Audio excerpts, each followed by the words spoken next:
Welcome back to BJP Lifestyle, guys. If you guys are new to the channel, make sure you click that subscribe button down below. We're on our way to 1,000 subscribers by the end of the year. Currently, we're sitting at around 500, maybe 475, maybe when I'm filming this video. So if you guys can click that subscribe button down below before the video starts, that would really help me out and it would mean a lot to me.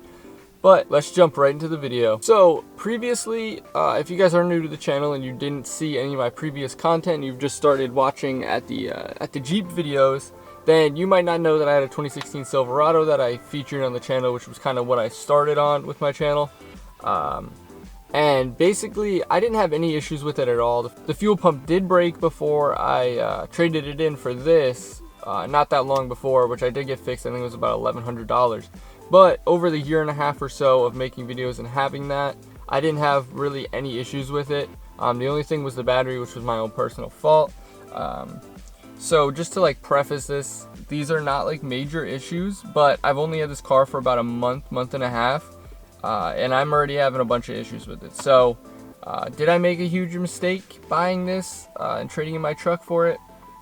I guess we're going to find out in the future, and I'm sure you guys will subscribe and stay along for the journey to see if I'm actually making a big mistake or if it's going to, turn out to be fine and I'm not going to have any more problems going forward. But I have a big list of things that have gone wrong on the car already, and things that have gone wrong with purchasing it and stuff like that. So I'm just going to start right with the things that I've already talked about. So if you guys want to see more in depth about those, you can watch my other videos linked down below or in the cards up here somewhere.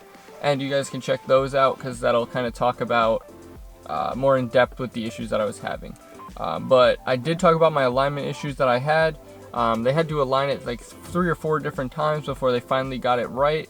And even still, sometimes it feels a little off, but it's not bad anymore. So, like I said, that was one of the major ones that I did need to get fixed because it was driving me nuts. But it seems fine now that they've finally said that they took care of it, but we'll see.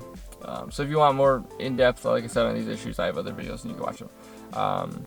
Another one is going to be the gas tank being broken, which they said that they fixed. They said that they blew it out with a with some special compressor hose or something, and they blew it out to get the debris out or something. It still doesn't work. I'm still upside down in the gas tank at the gas pump every single time to make it work. So I guess that kind of is what it is, but that is definitely a big regret that I wish I would have known before purchasing the car, because I traded in my truck, which was perfectly fine, and now I'm having an issue with this one with filling up the gas. Like, that's kind of an annoying thing that you have to deal with all the time because you have to put gas in your car.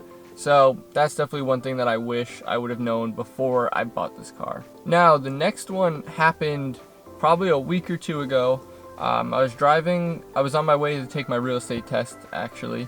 And I was already running a little bit late for it. And I'm driving and I get pulled over. I was like, all right, maybe it's a tint. Just got the tint put on, wouldn't be surprised. Whatever.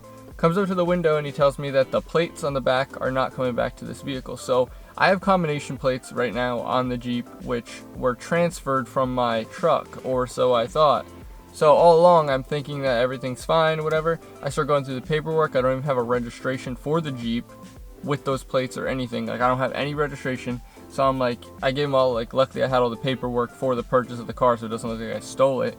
But I gave that all to him and whatever, and he's like, yeah, maybe it's just something, you can go to the DMV and have them fix it or whatever. So immediately I called up the guy who sold me the car, and I was like, hey, did you ever transfer the plates? Like, he's saying it's still coming back to a 2016 Silverado, and it's not coming back to this at all, and there's no, like, anything going on. So then it's been a fight of playing phone tag with them because they don't know what's going on, apparently, so they say.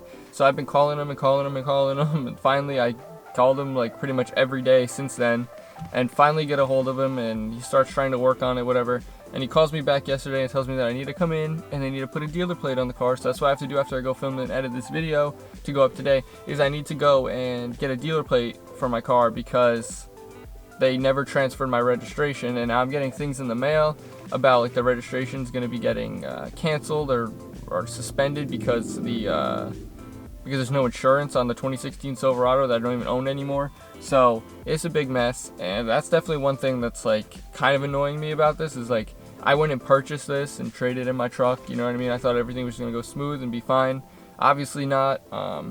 Other than the few issues that have gone on inside of the Jeep, like with all the different like errors and little like gas tank things and different stuff like that that's been messing with it. That's definitely one thing that is kind of turning me away from wanting to do anything in the future, especially with that dealership. But hopefully they'll be able to sort that out for me, and everything will be okay. So yesterday I get in and I go to back up. I foot on the brake, pop it in reverse, and the screen doesn't pop into the backup camera mode.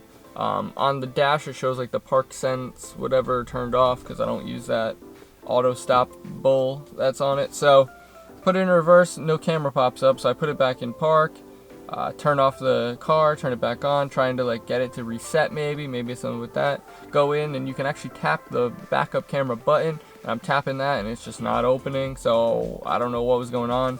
I drove to the store, came back, tried it a bunch of different times at the store, at home, and it still wasn't working. I tried looking it up, and a lot of people said to like drain the battery, reset it, and it'll reset the computer and stuff like that. There's also like a blue screen issue, I guess, with these cars that I didn't know about. So did I make a mistake? Maybe, because there's now other issues. I don't know. But it did end up fixing itself. That was probably about 1 or 2 o'clock. By the time I went out around 5 or 4:35, it was reset and fixed. So if that's going to be an intermittent issue though with the car, then that's kind of disappointing, because I like using my backup camera. It makes things super easy, especially when you're backing out of like a tight space and you need to watch here and there. You don't really have to worry about looking behind you with all your other mirrors.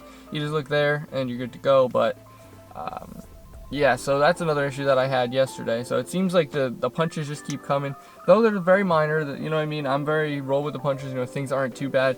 Make things happen. I'm fortunate enough to have this vehicle and not have to ride a bike or walk or have a hoopty. I mean, even though this is kind of a hoopty with all the issues it has, but overall, it's not that bad of a car.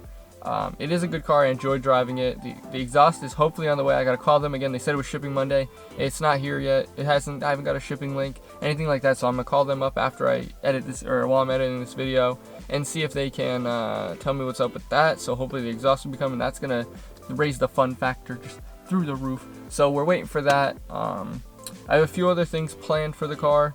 For the most part, I've done most of the major stuff. I just want to wrap the roof, tint the windshield. There's a few other little things in the back that I want to do, but for now it's pretty much sitting where it is. I also want to do the LED headlights. I don't know. It's pretty much sitting where it is right now. Overall, I'm happy with it. I enjoy driving it. It's not like a bad drive. It's a smooth drive.